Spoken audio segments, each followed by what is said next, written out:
Welcome to Lavanya's life style. Friends, ఎప్పటిలాగే ఈరోజు కూడా ఒక మంచి డివోషనల్ వీడియోతో మీ ముందుకు వచ్చేసానండి. ఫ్రెండ్స్, ఈరోజు మనం ఉగాదికి ముందు రోజు వచ్చే కొత్త అమావాస్య రోజు ఆ గ్రామదేవత పూజా విధానం మన ఇంట్లో ఎలా చేసుకోవాలో ఈరోజు మనం చాలా క్లియర్గా ఇప్పుడు తెలుసుకుందామండి. అలాగే లావణ్యాస్ లైఫ్ స్టైల్ ఛానల్ని మీరు ఫస్ట్ నుంచి ఫాలో అయ్యే వాళ్ళైతే మీకు తప్పకుండా మీరు ఆ వీడియోస్ని చూసే ఉంటారండి.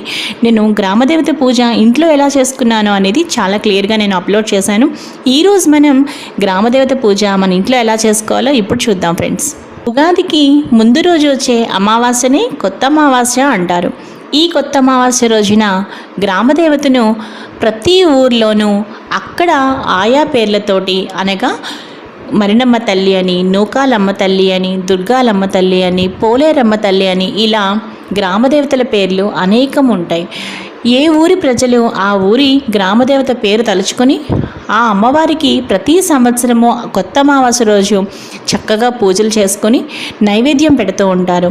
ఇలా నైవేద్యం ఎందుకు పెడతారు అంటే, సంతానం కలగాలని ఎవరైతే కోరుకుంటారో వాళ్లకు తప్పకుండా ఆ గ్రామదేవత అమ్మవారు సంతానాన్ని ప్రసాదిస్తుందని, అలాగే ఆ చక్కని సంతానాన్ని కూడా ఆ అమ్మవారు చల్లగా కరుణించి కాపాడుతుందనే నమ్మకంతో, ఆయు ఆరోగ్యాలతో, అష్ట ఐశ్వర్యాలతో, ఇష్ట సంపదలతో చక్కగా లక్షల 5వతనం కడుపు చలవతో వర్ధిల్లాలని ప్రతి ఒక్కరూ, పెళ్ళైన ప్రతి ఆడవాళ్ళు కూడా చక్కగా మనస్ఫూర్తిగా అమ్మవారిని ఆ రోజు కొత్త అమావాస్య రోజు చక్కగా పూజించి అమ్మవారికి ఈ నైవేద్యాలు తప్పనిసరిగా పెట్టుకుంటారు.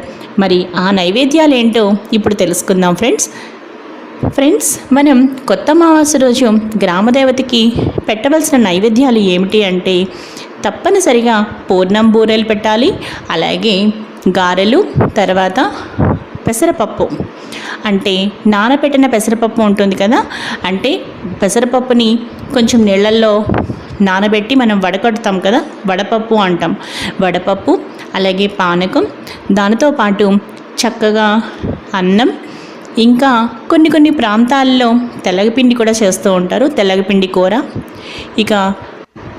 ఇక చల్లని ఉపారంగా మనం ఏం చెప్తాము అంటే పెరుగు అండి. తప్పనిసరిగా, అంటే పెరుగు అన్నం అని చెప్పట్లేదండి, విడిగానే చక్కగా ఒక పెరుగు కప్పు అనమాట. ఇక వేడి ఉపారంగా అమ్మవారికి ఉడికించిన పెసరపప్పు, పసుపు ఉప్పు వేసి ఉడికించిన పెసరపప్పు ఏదైతే ఉంటుందో అందులో కూడా మనం బియ్యం మిక్స్ చేయమండి, జస్ట్ పెసరపప్పు అనమాట. పసుపు ఉప్పు వేసి మనం పెసరపప్పును ఉడికిస్తాం కదా, అది వేడి ఉపారంగా, అలాగే చల్లని ఉపారంగా మనం చక్కగా పెరుగు అనమాట. ఇప్పుడు మనం అసలు ఎలా అమ్మవారి పూజ చేసుకోవాలి, నైవేద్యాలు ఎలా మనం అరేంజ్ చేయాలి అనేది కూడా మీకు చెప్తాను. అంటే మన ఇంట్లో చేసుకున్న, అంటే మనం అమ్మవారికి పెట్టే నైవేద్యాలు 2 రకాలుగా సెపరేట్ చేయాలి. చాకలికి ఇచ్చేది ఒకటి, మన ఇంట్లో ఒకటి. అది కూడా మీకు నేను డీటెయిల్గా చెప్తాను అండి. ఇక ముందుగా అమ్మవారి పూజ చూసుకుందాం. ఫస్ట్ మనం చక్కగా ఏదైనా అమ్మవారి పటం తీసుకుని ఆ అమ్మవారికి చక్కగా కుంకుమ బొట్టు పెట్టి, మనం కూడా చక్కగా కాళ్ళకి పసుపు రాసుకొని కుంకుమ బొట్టు పెట్టుకొని చక్కగా దీపం వెలిగించి ఆచమనం, సంకల్పం, నైవేద్యం, ఇక ఆచమనం, సంకల్పం అన్నీ పూర్తి చేసుకున్న తర్వాత మనం నిత్య పూజా విధానం నేను ఒక వీడియో చేశానండి. సో ఆ వీడియో మనం చూసినట్టుగానే అదే విధంగా పూజ ముగించుకొని ఇక నైవేద్యాలు ఇప్పుడు మనం ఎలా అరేంజ్ చేసుకోవాలో మీకు నేను చెప్తున్నానండి. అలాగే అమ్మవారిని చక్కగా పసుపు, కుంకుమ, గంధ, అక్షతలతో ఈ విధంగా మనం పూజ ముగించుకున్నాక అప్పుడు నైవేద్యంగా ఇవన్నీ కూడా మనం చెప్పుకున్న పదార్థాలు మన ఇంట్లో సెపరేట్గా ఒక నైవేద్యంగా పెట్టుకోవాలండి. ఇక చాకలికి ఇచ్చే వాటిని చక్కగా ఏదైనా ఒక పెద్ద అరిటాకులో కానీ, లేదంటే ఏదైనా ఒక మంచి విస్తరాకులో కానీ, లేదంటే ఏదైనా ఒక పెద్ద పేపర్ ప్లేట్స్లో కానీ వాటిని ఏ విధంగా అరేంజ్ చేసుకోవాలి అంటే, ఇప్పుడు ఆ విస్తరాకులో లేదా అరిటాకు కానీ మీకు ఇందాక చెప్పాను కదా, ఇప్పుడు చాకలికి ఇచ్చే ఏదైతే ఆకు ఉంటుంది కదా దానిలో మనం పూర్ణం బూరెలు ఒక 4, తర్వాత గారెలు ఒక 4, దాని తర్వాత ఇంకా ఉడికించిన పెసరపప్పు ఒక కప్పు నిండా, అలాగే పెరుగు కూడా శుభ్రంగా ఒక కప్పు నిండా. అంటే శుభ్రంగా చేసే పని ఏంటంటే 100% శుభ్రంగా చక్కగా వాళ్ళ ఫ్యామిలీ అందరూ కూడా చక్కగా తినేలాగా కడుపు నిండా దాని నిండా శుభ్రంగా అన్నం పెట్టాలండి ఆకులో. అలాగే నెక్స్ట్ అలాగే పెరుగు కూడా శుభ్రంగా ఒక కప్పు నిండా ఇవ్వండి. ఇంకా నెక్స్ట్ మనం తెలగపిండి కూర చెప్పుకున్నాం కదా, చాలా ప్రాంతాల్లో తెలగపిండి కూర చేసుకునే వాళ్ళు ఉంటారు.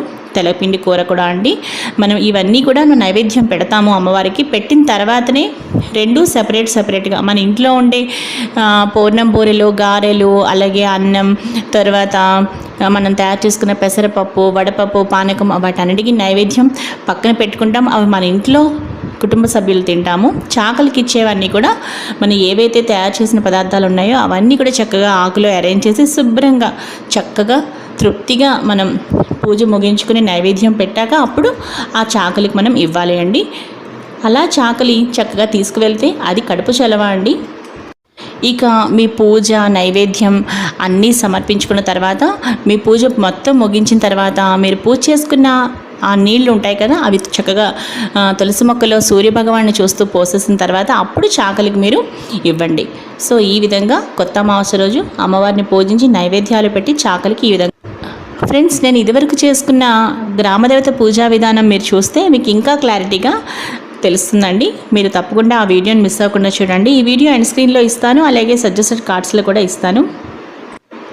ఫ్రెండ్స్, ఈరోజు వీడియో ఇదే ఫ్రెండ్స్. ఈ వీడియో మీకు నచ్చితే లైక్ చేయండి, షేర్ చేయండి, అలాగే లావణ్యాస్ లైఫ్ స్టైల్ ఛానల్ని సబ్స్క్రైబ్ చేయడం మాత్రం మర్చిపోకండి. మరో మంచి వీడియోతో కలుస్తాను.